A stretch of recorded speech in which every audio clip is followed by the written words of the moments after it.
চোখ জুড়ানো সবুজের আঙিনায় আমের মুকুলের সুবাসে মোহনীয় রাজশাহীর চারদিক। জেলার ছোট বড় বাগানগুলোতে চোখ মেললেই দেখা মিলবে স্বর্ণালী মুকুলের দৃশ্য। সপ্তাহ দুয়েকের মধ্যেই গোপালভোগ, লখনা, আমরুপালি, ল্যাংড়া সহ প্রায় 200 জাতের মুকুল পরিণত হবে কুড়িতে। তাই বাগান পরিচর্যায় ভোর থেকেই ব্যস্ত সময় পার করছেন বাগানীরা। বীজ দিলে মলটা ভালো আসবি বা গরম ধরবি, মলটা আসলে আম ভালো হবি। পোকামাকড় আসে না, আমরা একটু যত্ন হয়, ভুঁইগুলা ধরুন পরিষ্কার রায়। চারিদিক দিয়ে কুবা দিচ্ছি, বেড করব, বেড করি বাগানে পানি দিব। কৃষি বিভাগ বলছে, এবছর রাজশাহীতে শীতের তীব্রতা কম ও তাপমাত্রা ভালো থাকায় বাগানে আগাম মুকুল এসেছে। তুলনামূলকভাবে গেল বছরের থেকে বেশি মুকুল এসেছে এবছর।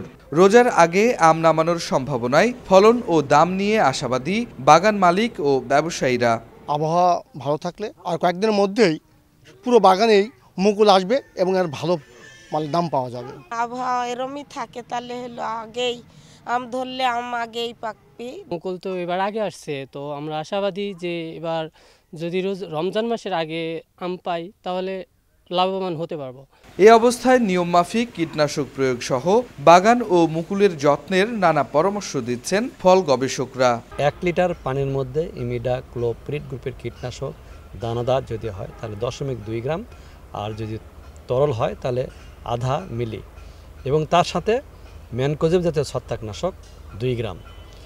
এই হারে সমস্ত গাছ ভিজিয়ে স্প্রে করতে হবে। তাহলে আম গাছের যে হপার পোকার আক্রমণ হয় এবং অ্যানথ্রাকনোজ রোগ দেখা দেয়, যার কারণে আমের মুকুল এবং আম ধ্বংস হয়ে যায়, এটি সম্পূর্ণ প্রতিরোধ হবে। জেলার 18,000 হেক্টর জমিতে 2,13,426 মেট্রিক টন আম উৎপাদনের লক্ষ্যমাত্রা নির্ধারণ করেছে কৃষি বিভাগ।